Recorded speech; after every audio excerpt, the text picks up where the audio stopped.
The war between Israel and the Iran-backed Hamas terrorist group that began in 2023 was still going on when President Trump took office. And that's where Trump focused his attention, inviting Israeli Prime Minister Benjamin Netanyahu to be the first foreign leader to the White House during Trump's second term. And Trump said something that caught many people by surprise.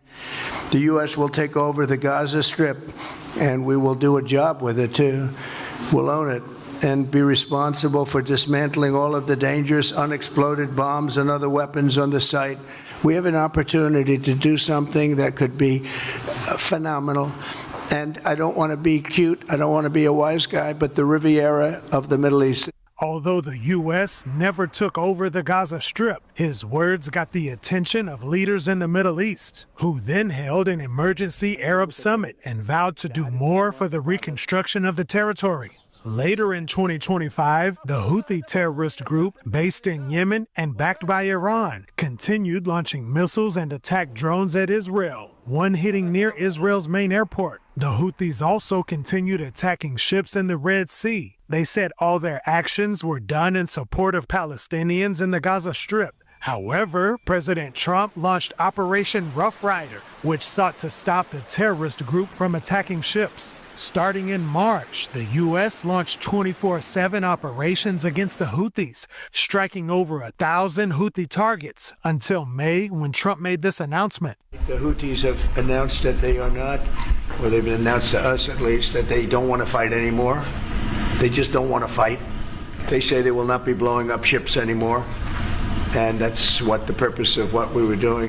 Israel continued to say they were under existential threat from Iran's nuclear program. And in June, Israel launched a surprise attack against the world-leading state sponsor of terrorism, Iran. Israeli fighter jets targeted Iran's military leaders, bases, and nuclear facilities, reportedly killing over 900 people. In response, Iran launched hundreds of ballistic missiles at Israel. Israel intercepted many of them, but others hit major cities, killing 28 civilians. The United States later joined in the war, sending B-2 stealth bombers, striking Iran's underground nuclear facilities, which Israel did not have the capability of reaching. And those strikes ended what became known as the 12-Day War. Tonight I can report to the world that the strikes were a spectacular military success.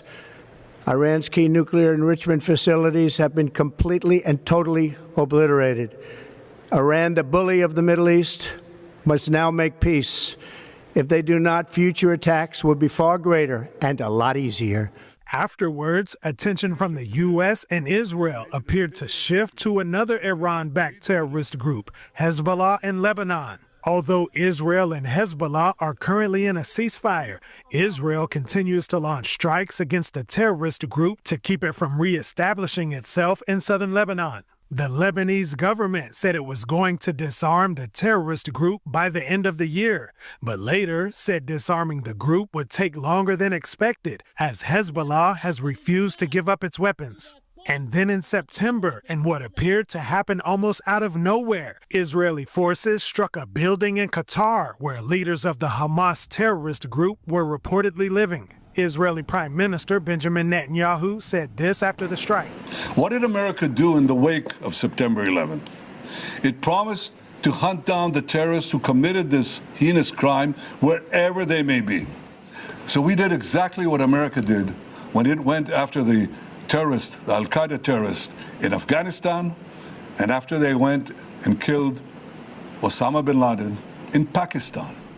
Israel received widespread criticism after the strikes, and the U.S. then tightened military ties with Qatar, announcing a new joint Air Force training facility with Qatar in the U.S.